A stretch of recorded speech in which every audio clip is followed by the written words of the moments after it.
존귀하신 하나님 아버지, 새벽에 주님의 전전에 나왔습니다. 하나님, 이 시간에 우리와 동행하여 주시고 이 시간에 말씀하여 주시기를 간절히 기도합니다. 성령 하나님, 우리의 마음을 붙잡아 주시고 하나님, 우리가 예배에 집중할 수 있도록 은혜 나려 주옵소서. 존귀하신 예수님 이름으로 기도합니다. 아멘.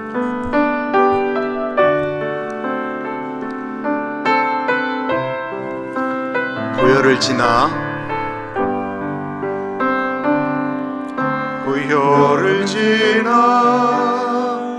하나님 품으로, 보혈을 지나 아버지 품으로, 보혈을 지나 하나님 품으로 한 걸음씩 나가네.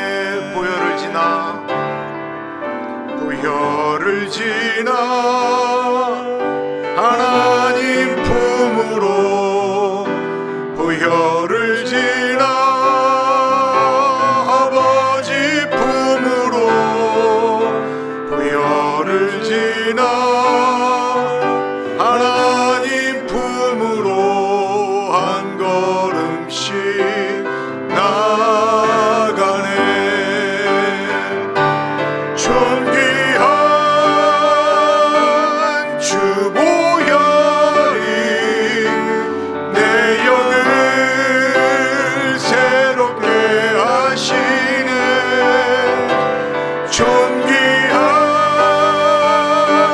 주 보혈이 내 영을 새롭게 하네. 보혈을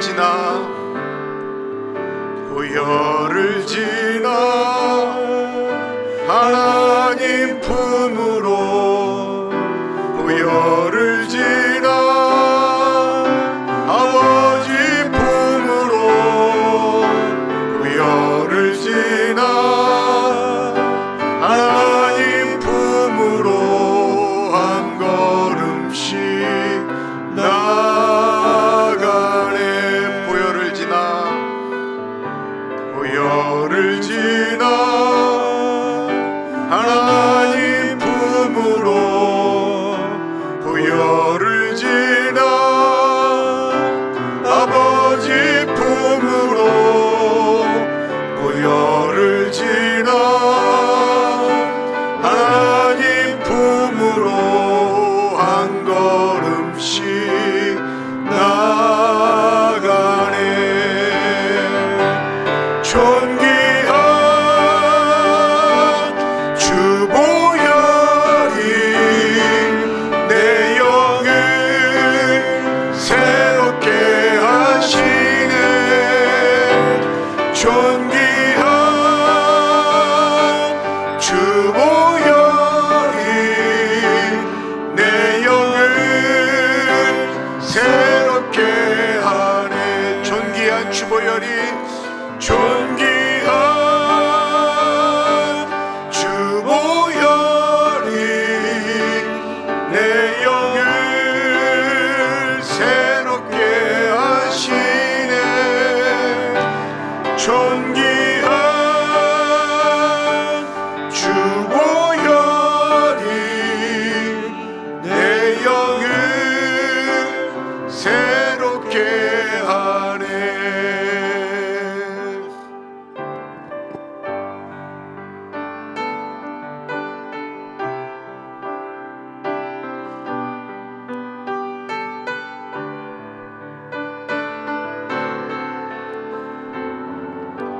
내 영혼의 그 깊은 데서, 내 영혼의 그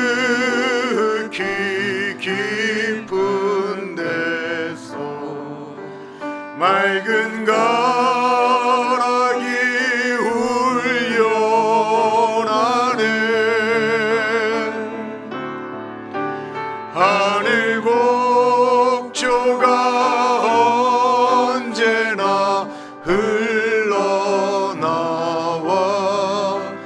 내 영혼을 고이 쌓아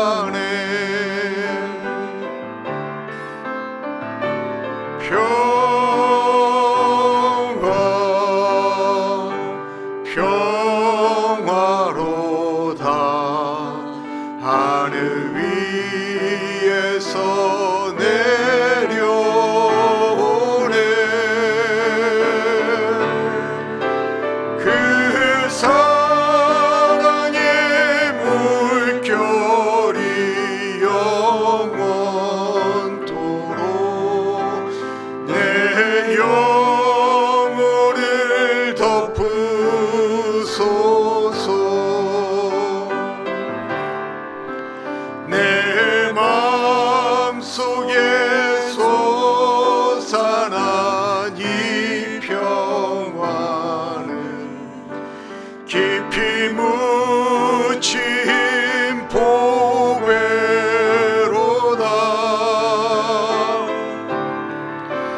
나의 보화를 캐내어 가져갈 자 그 아무도 없으리라.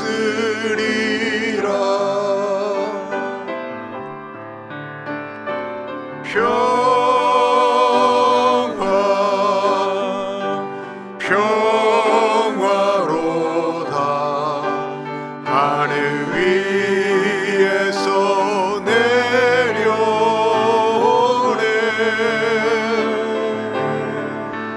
그 사랑의 물결이 영원토록 내 영혼을 덮으소서. 내 영혼의 평화가 넘쳐남은 내 영혼의 평화가 넘쳐남은 주의 큰 복을 받음이라.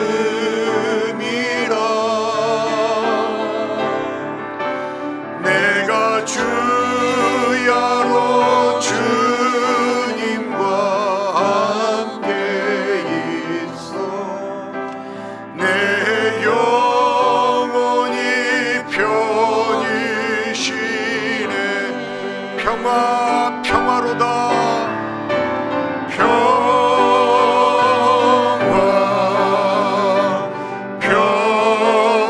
평화로다. 하늘 위에서 내려오네.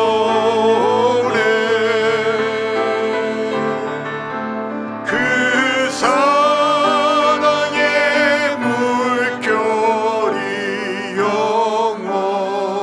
영원토록 내 영혼을 덮으소서.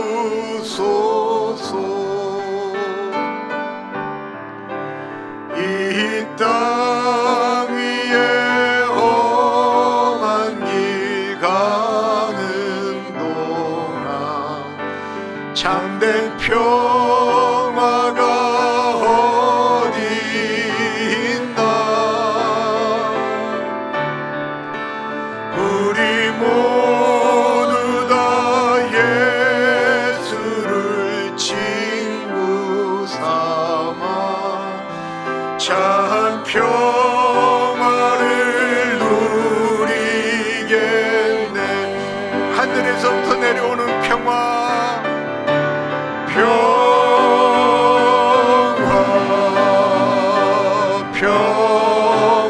평화로다.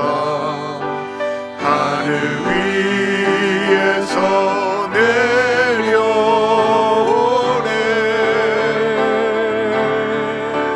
그 사랑의 물결이 영원토록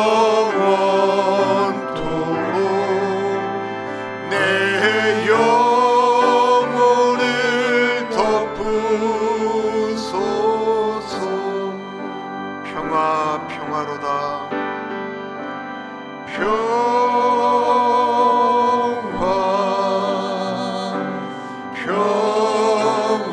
평화로다. 하늘 위에서 내려오네.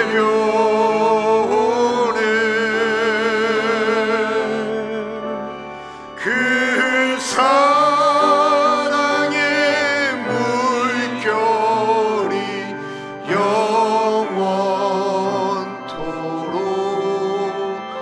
내 영혼을 덮으소서.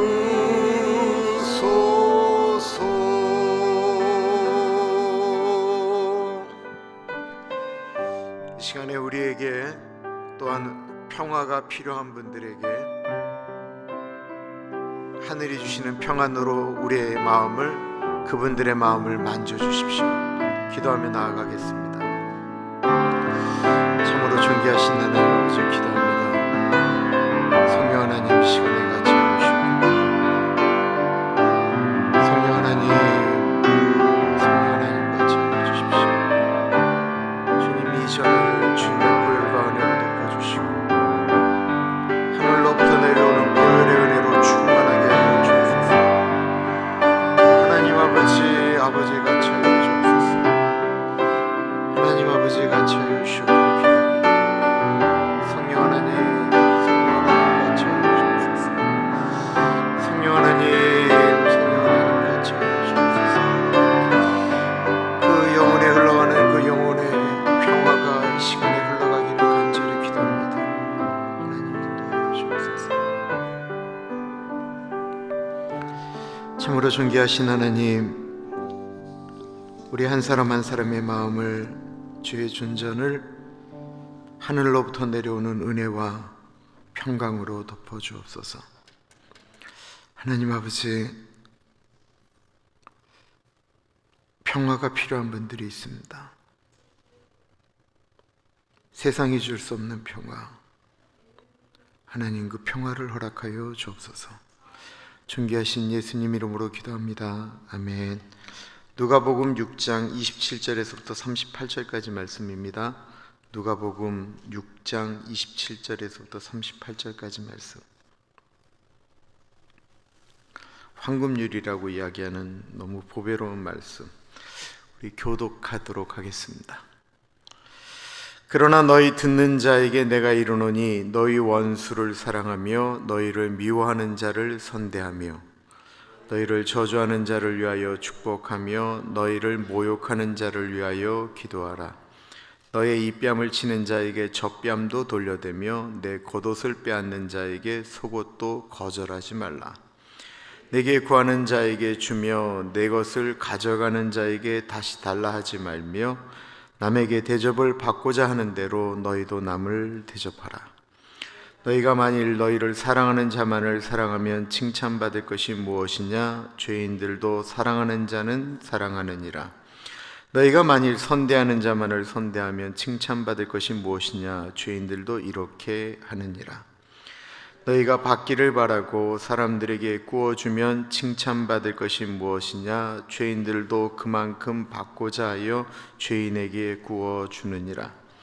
오직 너희는 원수를 사랑하고 선대하며 아무것도 바라지 말고 구워주라. 그리하면 너희 상이 클 것이요 또 지극히 높으신 이의 아들이 되리니 그는 은혜를 모르는 자와 악한 자에게도 인자하시니라. 너희 아버지의 자비하시러움 같이 너희도 자비로운 자가 되라. 비판하지 말라. 그리하면 너희가 비판을 받지 않을 것이요 정죄하지 말라. 그리하면 너희가 정죄를 받지 않을 것이요 용서하라. 그리하면 너희가 용서를 받을 것이요 주라. 그리하면 너희에게 줄 것이니 곧 후이되어 누르고 흔들어 넘치도록 하여 너희에게 안겨주리라. 너희가 헤아리는 그 헤아림으로 너희도 헤아림을 도로 받을 것이니라. 아멘. 읽어도 좋고 들어도 좋은 것이 있다고 한다면 그것은 아마 사랑 이야기일 것입니다. 노래의 태반이 사랑을 이야기하고 영화도 드라마도 대부분 사랑 이야기입니다. 우리가 왜 하나님을 사랑합니까? 하나님이 먼저 우리를 사랑하셨기 때문이죠. 예수님의 이야기를 아름다운 이야기라고 하는 이유는 예수님의 이야기도 우리를 향한 사랑 이야기 때문에 그렇습니다. 가버나움에, 나사렛에, 갈릴리에 있는 사람들이 예수님을 쫓아온 이유도 사랑받고 싶어서입니다. 무슨 사랑일까요? 일방적으로 받기를 원했던 사랑입니다. 병이 들었으니까 고쳐주기를 바래서 예수님을 찾아왔습니다. 힘든데, 외로운데, 친구가 없는데 예수님에게 가면 친구가 되어준다고 하니까, 남들에게 손가락질 받는데 거기 가면 사람 대접해 준다고 하니까 찾아갔습니다. 배고파서 찾아갔습니다. 예수님에게 가면 어부도 세리도 혁명당원도 손가락질 받는 죄인도 친구 삼아주고 제자 삼아준다고 하니까 거기 가면 직업에 귀천도 없고 차별이 없다라고 하니까 찾아갔습니다. 예수님 곁에 가니까 진짜 좋았습니다. 그런데 많은 사람들이 예수님을 떠나기도 했습니다. 받는 사랑은 참 좋은데 받은 만큼 그 이상으로 주라고 해야 말씀하시기 때문에 그렇습니다. 사랑 이야기는 좋은 이야기지만 어떤 것들은 참 힘이 듭니다. 어떻게 보면 세상에 도덕성을 뛰어넘는 이야기, 감정을 가진 사람으로서는 마치 한계를 뛰어넘는 것 같은 이야기가 부담스럽습니다. 27절과 28절입니다. 그러나 너희 듣는 자에게 내가 이르노니 너희 원수를 사랑하며 너희를 미워하는 자를 선대하며 너희를 저주하는 자를 위하여 축복하며 너희를 모욕하는 자를 위하여 기도하라. 예수님이 하신 사랑 이야기가 무엇이었냐면 원수를 사랑하라라고 하는 것입니다. 이게 가능한 일입니까? 우리는 원수까지는 필요 없고요. 요즘 원수가 그렇게 흔하지 않죠. 조금만 수준을 낮춰서 내가 있는 동네에서 교회에서 누가 참 미워요. 그 사람을 일방적으로 사랑하는 것이, 용서하는 것까지는 가능하겠는데 사랑한다라는 것이 가능한가라고 하는 것입니다. 누군가가 나를 위해서 끊임없이 싫은 소리하고 안 좋은 얘기하고 저주하고 그런 얘기를 하고 돌아다녀요. 근데 어떻게 그 사람을 축복하겠어요?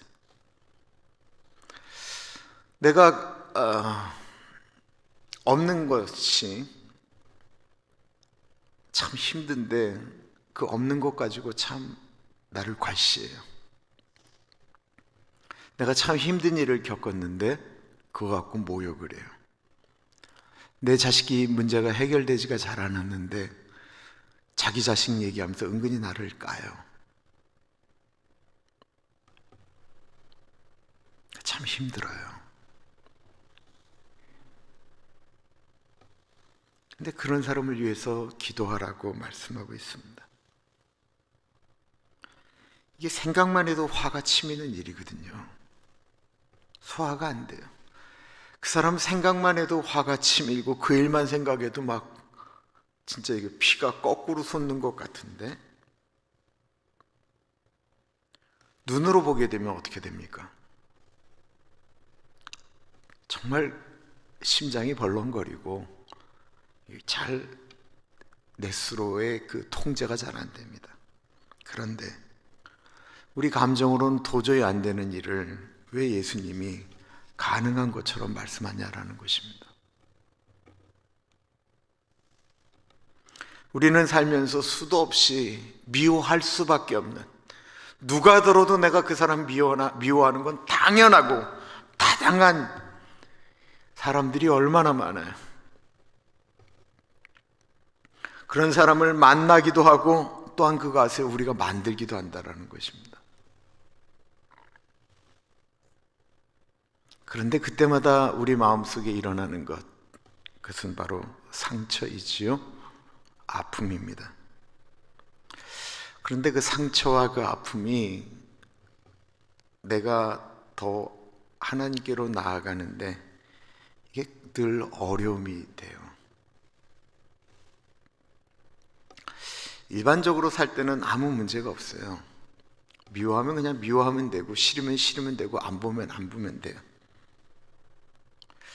그런데 주님을 알아가면 알아갈수록 이것이 해결이 안 되면 어려움이 된다는 것입니다. 그래서 이 원수를 사랑하라라고 하는 말은 그 사람을 위해서 얘기하는 게 아니에요. 나를 저주하는 사람을 위해서 얘기하는 게 아니에요. 나를 모욕하는 사람을 위해서 얘기하는 게 아니에요. 얘기는 나를 위해서 얘기하는 거예요. 나를 위해서. 정확한 거예요. 나를 위해서 그러는 거예요. 그래야 내가 살기 때문에 그런 거예요. 주님, 저 사람을 용서할 수 있는 마음을 주세요. 주님, 제가 저 사람 용서하게 해주세요 라고 기도하는 것은 나를 위한 거지 그 사람을 위해서 그러는 거 아니에요. 내가 기도한다고 그 사람 바뀌지도 않아요. 절대로 안 바뀌어요. 나를 저주하는 사람을 위해서 축복을 하는 이유도 나를 위한 거예요. 원수를 사랑하면 하나님이 우리에게 축복하신다라고 말씀하셨어요. 잠언 25장 21절과 22절을 보면 내 원수가 배고프거든 식물을 먹이고 목말라 하거든 물을 마시우라. 그리하는 것은 핀 숲으로 그의 머리에 놓은 것과 일반이요 여호와께서는 내게 상을 주시리라. 자기도 나를 싫어하는 줄 아는데 그 사람한테 계속해서 잘해주면 그 사람이 너무 불편한 거예요. 그리고는 여호와는 나에게 복을 주신다라는 것입니다. 병원에 입원한 사람들, 저게 정신 의사가 얘기하는 거니까. 병원에 입원한 사람 50%가 마음속에 있는 병 때문에 병이 온대요. 그래서 용서만 해도 50% 정도는 퇴원할 수 있다라고 이야기를 합니다. 누가복음 10장 5절과 6절에 보면 예수님께서 이렇게 말씀하셨어요. 어느 집에 들어가든지 먼저 말하되 이 집이 평안할지어다 하라. 만일 평안을 받을 사람이 거기 있으면 너희의 평안이 그에게 머물 것이요 그렇지 않으면 너희에게로 돌아오리라. 축복받을 만한 집이기 때문에 축복을 하는 것이 아니라 어느 집에 들어가든지 무조건 복을 빌라고 했어요. 그런데 내가 축복을 했는데 그게 거기서 너 같은 곳에 축복은 안 받는다 라고 얘기를 하면 그게 나한테 돌아온다라는 거예요. 그러니까 나를 저주하는 사람을 막 축복을 하는데 그 사람이 그 복을 안 받을 가능성이 대단히 많아요. 그럼 그 복이 내게 돌아온다는 거예요. 그래서 안 받을 만한 사람을 위해서 축복할 때는 크게 축복을 해야 돼. 주님, 엄청난 부자가 되게 해주세요. 그래, 복 받을 만한 사람에게 축복하는 게 아니고 복 안 받을 만한 사람에게 축복하는데 이게 원수죠. 미운 사람이고. 이것을 가리켜 예수전도단이라고 하는 선교단체에서는 반대정신이라고 가리켜요. 나를 미워하는 사람을 사랑하고 저주하는 사람을 축복하고 하는 걸 반대정신이라고 하는데, 제가 목사잖아요. 목회하면서 미운 사람이 생길까요? 안 생길까요? 수도 없이 생기겠죠. 생기죠. 왜 반대할까? 왜 싫어할까? 왜 나를 노려볼까? 수많은 생각이 듭니다. 섭섭한 마음도 들고 보니 그분도 그렇겠지만 저도 이제 똑같이 그러는 거예요. 그때마다 그 흔들릴 때가 얼마나 많은지 모르겠어요.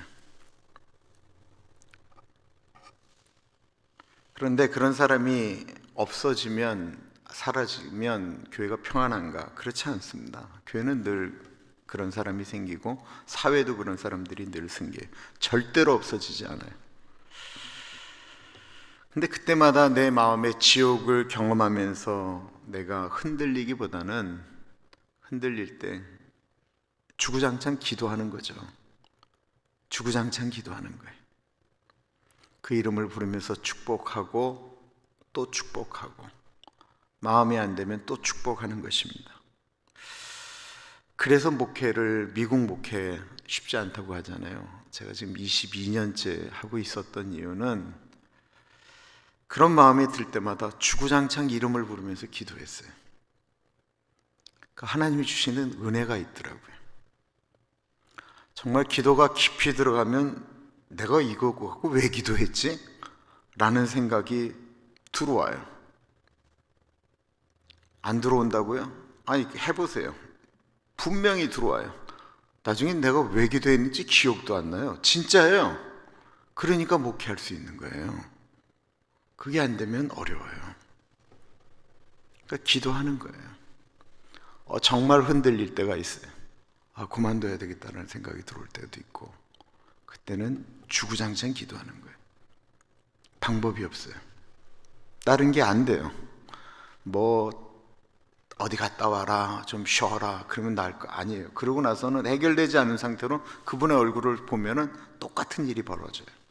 그러니까 그거보다는 차라리 주구장창 그 이름을 축복하면서 기도하는 게 훨씬 더 좋다라는 것입니다. 이 부부 생활하면서 우리가 다 경험하는 것이죠.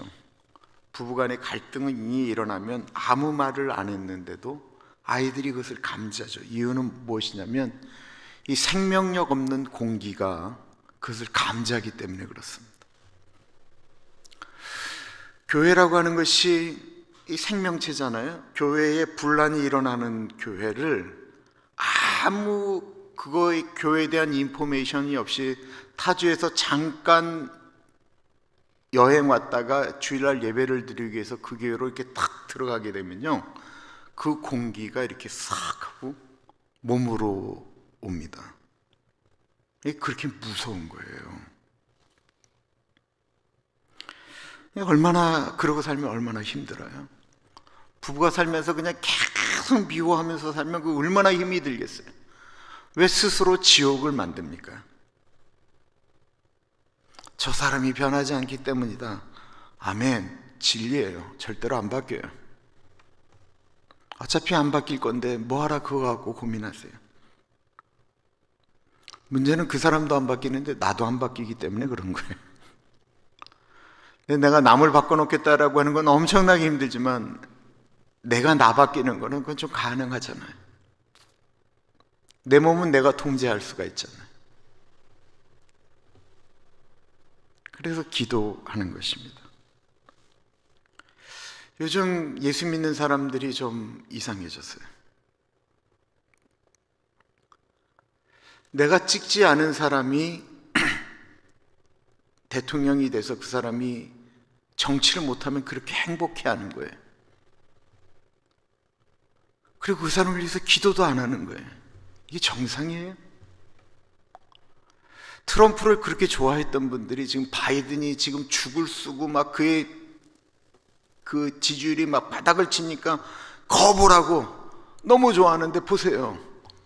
인플레이션 막 뛰죠. 물가 뛰죠. 그 고통이 고스란히 우리한테 오는데 그거 갖고 신나하는 것이 이게 말이 되느냐라는 것입니다. 어떻게 수준이 예수 안 믿는 사람들하고 똑같은 수준으로 내려갔느냐라는 생각이 드는 거예요. 어떻게 우리의 수준이.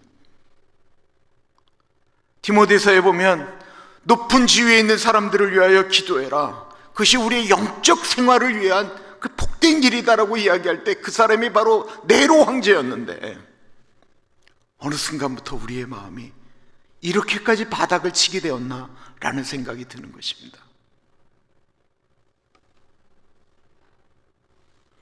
야곱이 요셉의 초청을 받아서 이집트로 내려갔습니다. 그리고는 살아있는 신이라고 이야기되어지는 바로 왕을 만났어요. 그때 야곱이 그 자기가 신이라고 이야기하는 야곱의 마음 가운데는 유일하게 살아있는 신은 오직 여호와 하나님인데 야곱이 그 바로를 하나님의 이름으로 축복하잖아요. 이것이 하나님이 원하시는 것이다라는 것입니다. 그래서 누구를 만나든지 축복하는 게 좋아요. 축복. 제발 그리고 나서는 이 축복 받지 말아라 그러지는 마세요. 예수님이 우리는 다른 사람보다 한 끗 더 높은 존재로 대우해 주십니다. 그것은 일반적인 사람들은 자기 좋아하는 사람만 사랑하지 그건 모든 사람들이 다 하는 일인데 예수 믿는 제자는 좀 더 달라야 된다라고 말씀하고 있는 거예요. 32절 33절이에요. 너희가 만일 너희를 사랑하는 자만을 사랑하면 칭찬받을 것이 무엇이냐? 죄인들도 사랑하는 자는 사랑하느니라. 너희가 만일 선대하는 자만을 선대하면 칭찬받을 것이 무엇이냐? 죄인들도 이렇게 하느니라. 너희가 받기를 바라고 사람들에게 구워주면 칭찬받을 것이 무엇이냐? 죄인들도 그만큼 받고자 하여 죄인에게 구워주느니라. 사랑받을 만한 사람만 사랑하고 우리가 좋아하는 사람만 좋아하는 사랑 정도에서 머물지 말라라는 것입니다. 우리의 수준이 그 정도는 넘어야 되지 않겠느냐라고 말씀하고 있는 거예요. 29절과 30절 보겠어요? 너의 입뺨을 치는 자에게 젖밤도 돌려대며 내 겉옷을 빼앗는 자에게 소독도 거절하지 말라. 내게 구하는 자에게 주며 내 것을 가져가는 자에게 다시 달라 하지 말며. 이거 문자 그대로 해석하는 건 좀 곤란한 얘기입니다. 누가 내 뺨을 때렸습니다. 어떻게 왼뺨도 때리라고 얘기할 수 있어요?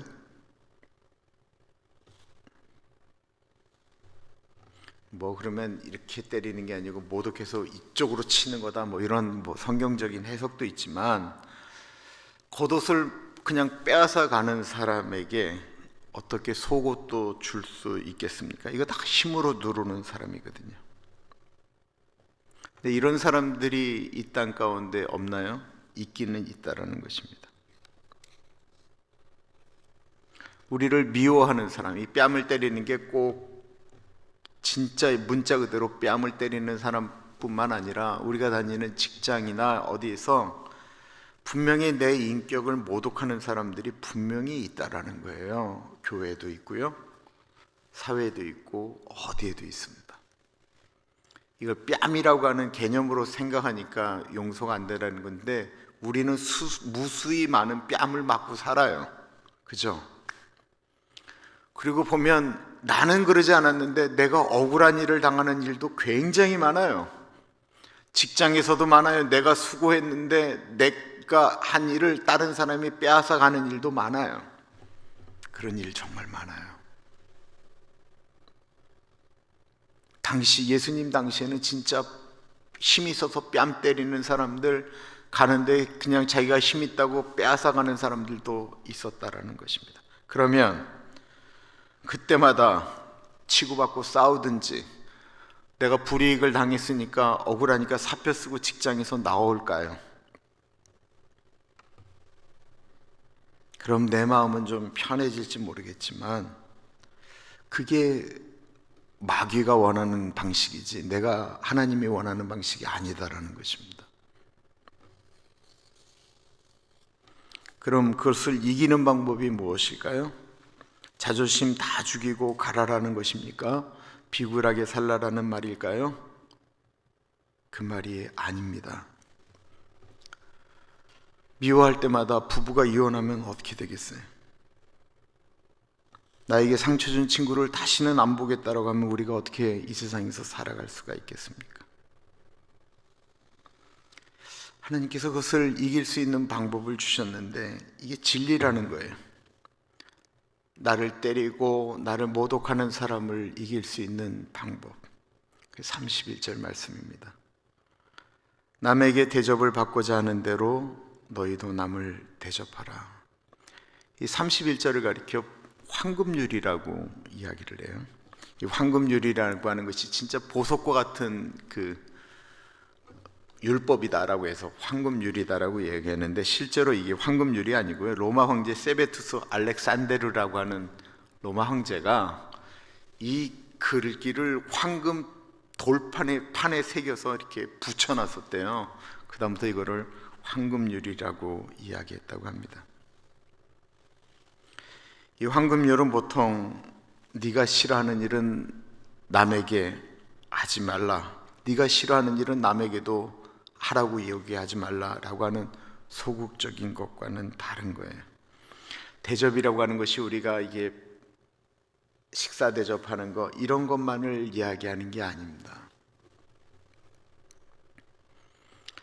내 뺨을 때리는 사람이 다시는 뺨 때리지 않도록, 나를 무시하고 없음 여기는 사람이 그렇게 하지 않도록, 내 앞에서 빼앗는 사람이 나중에는 그것을 멈추도록, 내가 그런 일을 안 당하기 위해서 그분에게 내가 더, 이건 아부하고 다르게 사랑으로 반대로 나아가라는 것입니다.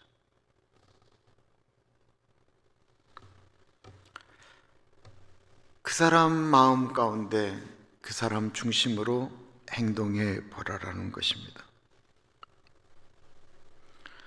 내가 외로울 때 누군가가 나에게 친구가 되어줬으면 좋겠다라고 생각이 되어질 때 가만히 보면서 외로운 사람의 친구가 되어보라라는 것입니다.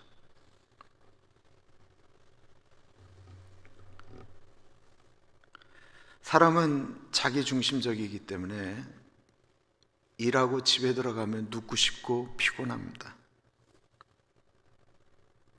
섬김을 받고 싶습니다. 누구나 그렇죠.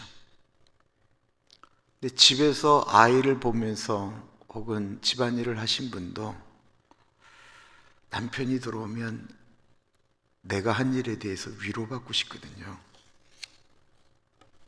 근데 들어와서 하는 얘기가 하루 종일 방구석에서 뭐 했냐고 얘기하면 그 얼마나 상처가 되겠어요.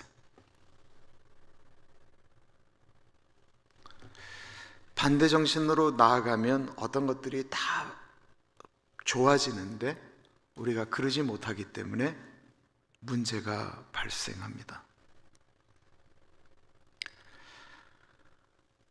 사람은 다 인정받고 싶어요. 아니라고 그래도 부엌에서 음식 만든 분들은 맛있다라는 소리를 듣고 싶습니다. 듣고 싶어요. 맛있습니다라고 얘기하는 얘기가 좋은 얘기예요. 근데 그거를 이렇게 한 방에 무너뜨리면 그 일만 무너지는 게 아니고 너무 많은 것들이 무너진다라는 것입니다.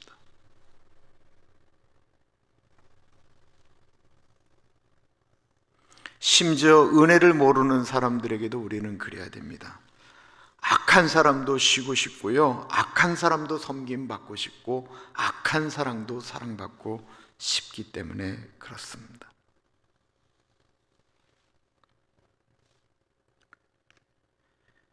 그리고 우리가 그렇게 살 때 하나님이 우리를 축복하시겠다라고 약속하셨습니다.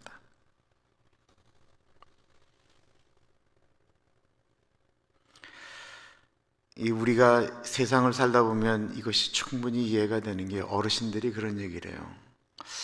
그때 저 사람이 밥을 한 끼 냈다라는 거예요. 나도 좀 내야 되는데 시간이 잘 안 난다라는 것입니다.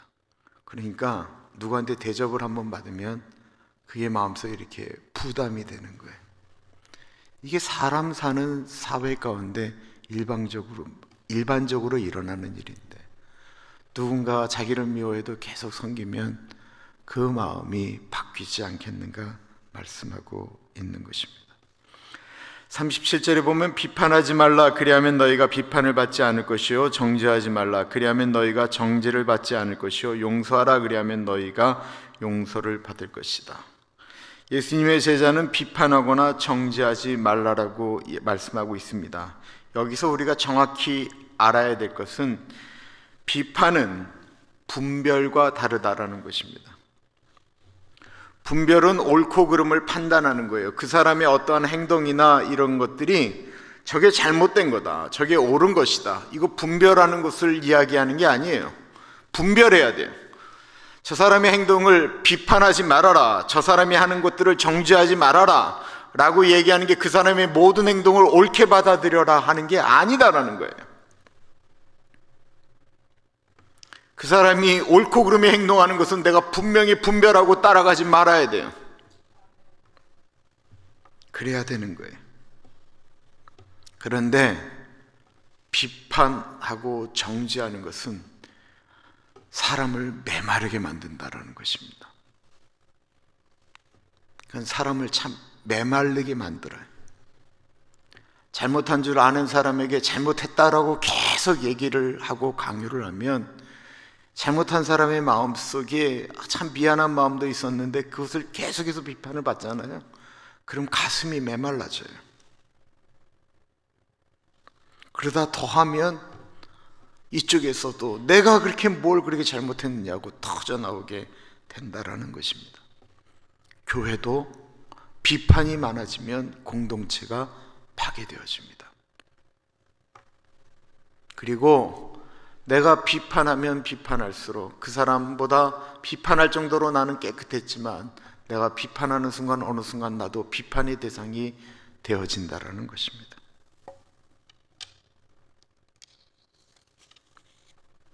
예수님 분별하셨지만 비판하지 않으셨습니다. 심지어 가늠하다 잡혀온 여인에게 나도 너를 정죄하지 않겠다라고 말씀하셨습니다. 로마서 8장 1절 말씀에 그러므로 그리스도 예수 안에 있는 자에게는 결코 정죄함이 없나니 말씀하셨습니다. 그럼 이 비판의 반대 정신은 무엇일까요? 37절의 하반부에 보면 용서하라 그리하면 너희가 용서를 받을 것이다 라고 말씀하고 있습니다. 비판하는 대신 용서해야 된다는 것입니다. 용서하면 용서가 돌아옵니다. 받기보다는 주는 것에 또한 힘을 써야 됩니다. 주면 돌아온다라는 것입니다. 돌아올 때 그냥 돌아오나요? 덤으로 붙여서 돌아온다라는 것입니다. 용서를 베푸면 사람과의 관계가 좋아질 수밖에 없지요. 왜냐하면 내가 베푼 사랑이 닫혀져 있던, 막혀 있던 그 상대방의 마음 가운데 있는 하나님의 속성, 사랑의 속성이잖아요. 내가 누군가를 계속해서 사랑하고 용서하고 그러면 그 사람 안에 갇혀 있던 하나님의 속성, 사랑이 깨어나기 때문에 그렇습니다.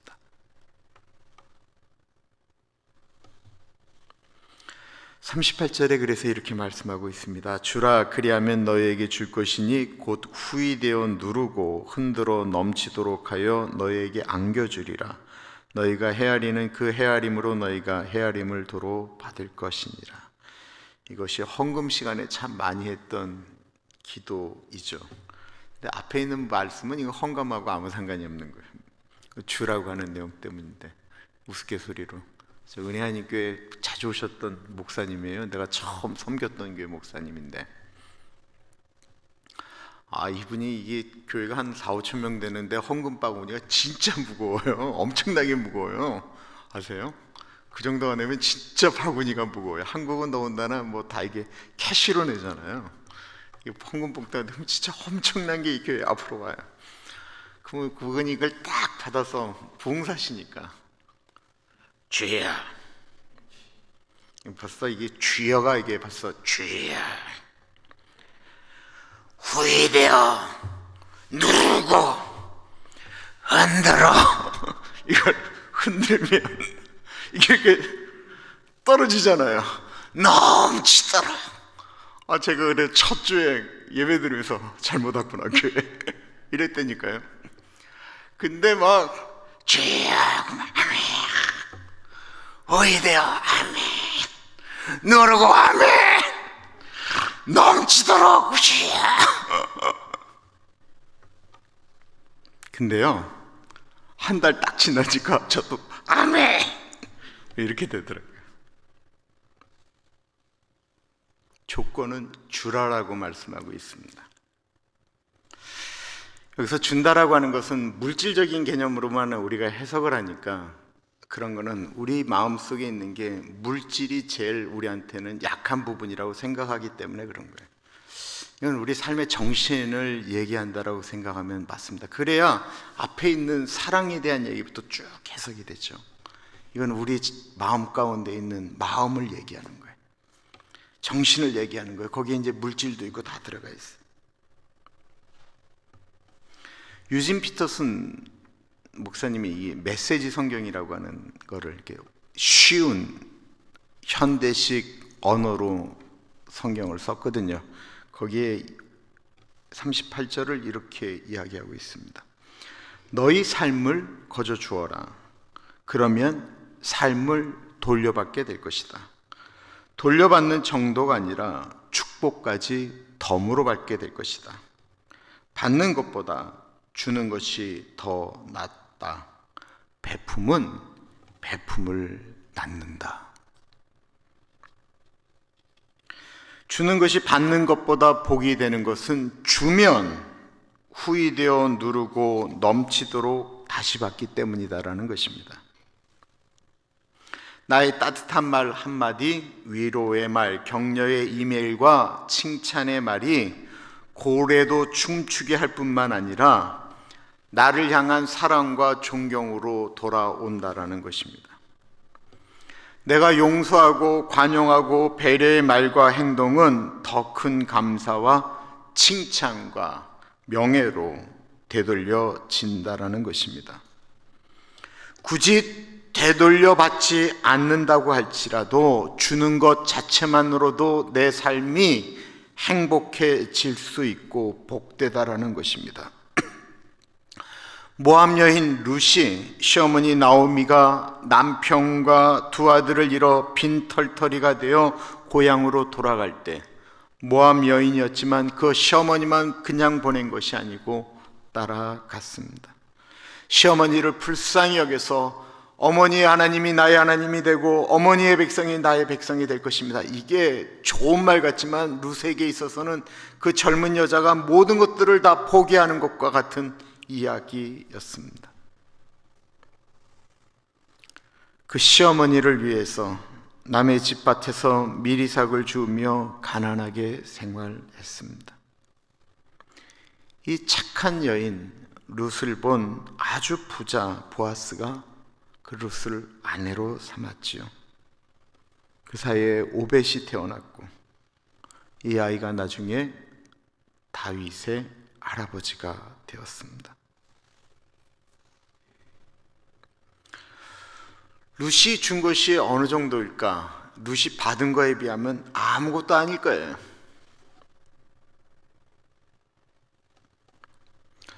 우리가 주면 하나님께서 우리에게 더 큰 것으로 주신다라고 하는 것. 그래서 주는 것이 받는 것보다 복되다라고 말씀하고 있는 것입니다. 왜? 주면 더 엄청나게 받기 때문에 그렇습니다. 내가 정말 부유해지기를 원하세요? 그럼 줘야 돼요. 주지 않고 움켜쥐면 내 스스로는 부자라고 생각할지 모르겠지만 그거는 내가 베풀어 쓸데없는 부자보다 훨씬 더 가난한 것입니다. 그런데 참 쉽지 않은 얘기죠, 그죠? 예수님이 우리에게 이렇게 말씀하시는 것은 진리인데 예수님이 정말 우리에게 복 주시고자 하셔서 말씀하시는 것인데 우리가 우리 자신을 내려놓기 전에는 쉽지가 않습니다. 원수가 있으세요? 그 사람만 생각하면 힘들고 어려운 사람이 있으세요? 왜 그 사람 때문에 우리의 기도가 막혀야 됩니까? 오늘은 그 사람의 이름을 부르면서 그 사람을 좀 놓아줍시다. 이 시간에 그분의 이름을 크게 부르면 누가 들은 다음에 저 사람이 미워했구나 라고 할 수 있으니까요. 그놈이라고 하세요. 그놈, 그녀, 그놈 주여, 그놈. 우리 먼저 한번 기도하겠는데 우리 좀 축복하도록 할게요. 하나님 축복합니다. 그 사람 축복합니다. 그 사람 용서합니다. 우리 같이 기도하겠습니다. 존귀하신 하나님 아버지 기도합니다. 하나님 아버지 줄 아는 인생 되어지기를 기도합니다. 움켜쥐는 인생이 아니고 풀 줄 아는 인생 되어질 수 있도록 하나님 우리를 만져주시고 도와주시기를 간절히 기도합니다. 존귀하신 하나님 아버지 기도합니다. 하나님 아버지 나를 저주하는 사람, 모욕하는 사람, 뒤에서 후욕하는 사람을 위하여 축복할 수 있는 넉넉함을 주시옵소서. 하나님 아버지 안되면 또 주님 앞에 기도하며 나아가는 은혜를 주시기를 기도합니다. 성령 하나님 그 마음을 주시기를 기도합니다. 하나님 아버지 용서하고 안되면 또 주님 앞에 기도하며 나아가는 인생이 되어지기를 간절히 기도합니다. 하나님 아버지가 참여주옵소서. 하나님 아버지가 참여주옵소서. 하나님은 도와주옵소서.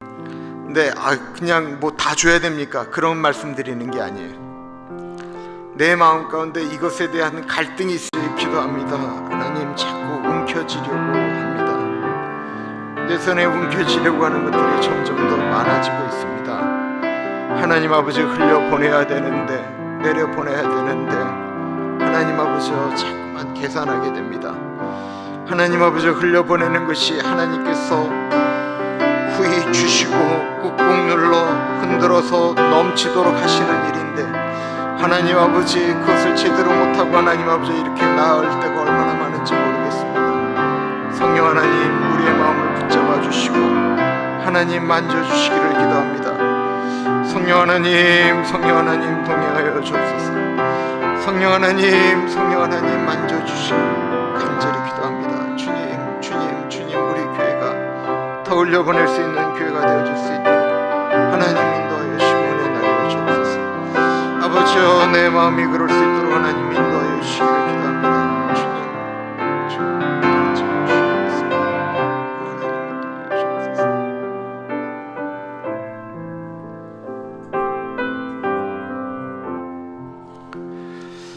저희 교회에도 지금 오미크론에 걸리신 분이 여럿 있으세요. 여럿 있고 이렇게 왜 안 나오시지 하는 분들은 거의 걸리셨다라고 생각하셔도 별로 이상하지 않으세요. 근데 진짜 이렇게 한번 경험들을 해서 그런지 이렇게 잘 넘어가시는 것 같아요. 그런데 오미크론 걸리신 분은 좀 그래도 좀 가볍게 좀 넘어가시는 것 같은데, 지금 걸리시는 분들이 반반이거든요. 하나는 델타 바이러스, 그리고 그 전에 있었던 코비드 같은 그런 바이러스입니다. 오미크론 걸리고 하시는데 어르신들도 그렇고 잘 이겨나가실 수 있도록, 그리고 이것이 진짜 계속 예상하는 것처럼 싹 어느 정도 좀 지나가고 나면 우리가 좀 편안하게 일상생활과 신앙생활 할 수 있도록 하나님 이것이 좀 빨리 지나갈 수 있도록 도와주시고 걸리신 분들 가운데 같이 하여 주십시오. 기도하겠고요. 우리 이민자 권사님, 박용균 집사님 위해서 기도하겠는데 고통을 좀 감하여 달라고 기도하겠습니다. 고통의 날수를 좀 감하여 달라고 기도하겠습니다. 기도합니다. 존귀하신 하나님 아버지, 기도합니다. 하나님, 오미크론 때문에, 코로나 때문에 힘들어하시는 분들이 있습니다. 아버지, 그들의 마음을 붙잡아 주시고 하나님 풀어주시기를 간절히 기도합니다. 하나님, 우리 김명희 권사님 잘 회복되어질 수 있도록 인도하여 주십시오. 문금자 장로님 잘 회복되어질 수 있도록 도와주시기를 기도합니다. 존귀하신 하나님 아버지, 아버지 같이 하여 주십시오. 우리 이민자 권사님, 우리 박용균 집사님, 하나님 아버지 그 고통의 날수를 감하여 주시기를 기도합니다. 아버지, 그 고통의 날수를 감하여 주옵소서.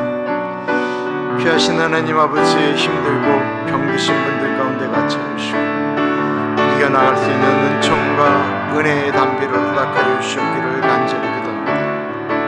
성령 하나님 같이 하여 주십시오. 성령 하나님 동행하여 주셨기를 기도합니다. 하나님, 지켜야 될 분들을 지킬 수 있는 은혜를 허락하여 주옵소서. 하나님 아버지 같이 하여 주시기를 기도합니다. 주님 동행하여 주옵소서.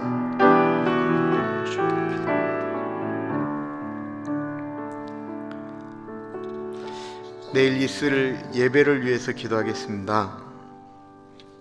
저희 교회, 물론 모든 교회가 잘 마찬가지겠지만 저희 교회가 이 산타하나에서 이렇게 갈 수 있는 이유는 저희 예배 때문이에요. 예배 가운데 하나님이 같이 하여 주시고 예배 가운데 주님이 동행하여 주시도록, 주님 예배 드리러 와서 하나님의 임재 가운데 예배 드리게 해주십시오. 우리 본당에 들어오자마자 마음이 열리게 하여 주십시오. 예배당에 들어오면 하나님의 사랑을 경험하게 하여 주십시오. 우리 예배당에 들어오면 천국 백성 되게 하여 주십시오. 우리 예배당에 들어오면 하나님 나라 꿈꾸는 사람 되게 해주십시오. 내일 예배를 위해서 기도하겠습니다. 하나님 아버지, 내일 드릴 예배를 위해서 기도합니다. 하나님 우리의 예배가 하나님 앞에 온전하게 올려질 수 있도록 하나님 인도하여 주시기를 기도합니다. 성령 하나님, 내일 예배 가운데 같이 하여 주시고, 하나님 아버지 같이 하여 주시고 붙잡아 주시기를 간절히 기도합니다. 성령 하나님 동행하여 주옵소서. 하나님 같이 하여 주시기를 기도합니다.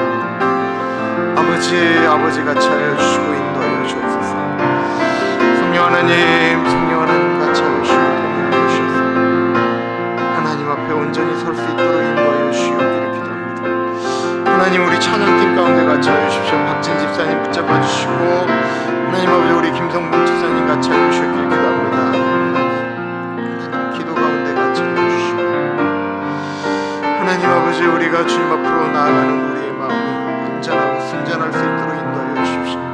예배당에 들어오는 사람들마다 하나님의 사랑 가운데 들어가게 하시고, 하나님 우리의 딱딱하고 완악한 마음이 부드러워질 수 있도록 인도하여 주옵소서. 아버지 예배당에 들어올 때마다 하나님의 임재 가운데 들어가게 하시고, 하나님의 사랑을 경험하게 하시고, 은혜 가운데 들어갈 수 있도록 인도하여 주시기를 간절히 기도합니다. 하나님 아버지 같이 하여 주옵소서. 아버지 같이 하여 주옵소서. 참으로 존귀하신 하나님 아버지, 들으면 들을수록 너무 좋은 말씀이지만 부담되어지는 말씀입니다. 근데 주님, 이 말씀을 네가 희생해라, 네가 참아라가 아니고 너를 위한 말씀이다, 너를 위한 거다, 너를 축복되게 하고 너를 평안하게 하기 위해서, 네가 그래야 세상이 줄 수 없는 평화, 하늘로부터 내려오는 평화가 임하기 때문이다 말씀하시는 주님의 말씀에 우리 자신을 내려놓습니다. 귀하신 하나님, 우리에게 우리를 미워하고 우리를 저주하고 우리를 모욕하는 사람을 위하여 축복하고 기도할 수 있는 은혜를 허락하여 주시고,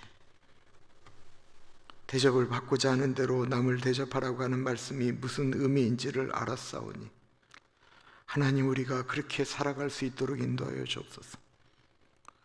주라 그리하면 후히 주시고 꾹꾹 눌러 흔들어 넘치도록 하신다라고 하는 하나님의 말씀이 그냥 얻어지는 것이 아니고 남을 대접하고 주라 하실 때 일어나는 귀한 말씀인 줄 알았사오니 하나님 아버지, 그런 마음을 가지고 살아가는, 그렇게 행동하는 우리들 되게 하여 주옵소서. 지금은 우리 주 예수 그리스도의 은혜와 우리를 너무나도 사랑하셔서 하나밖에 없는 아들을 넉넉하게 보내주신 하나님 아버지 그 크신 사랑하심과 성령 하나님 감화감동 역사 충만 교통하심의 놀라운 은혜가, 하나님 아버지 잘 안 되지만 예수의 이름 붙들고 해보겠습니다 결단하는 사랑하는 주의 백성들 머리 위에 지금으로부터 영원토록 같이 하시길 간절히 축원하옵나이다. 아멘.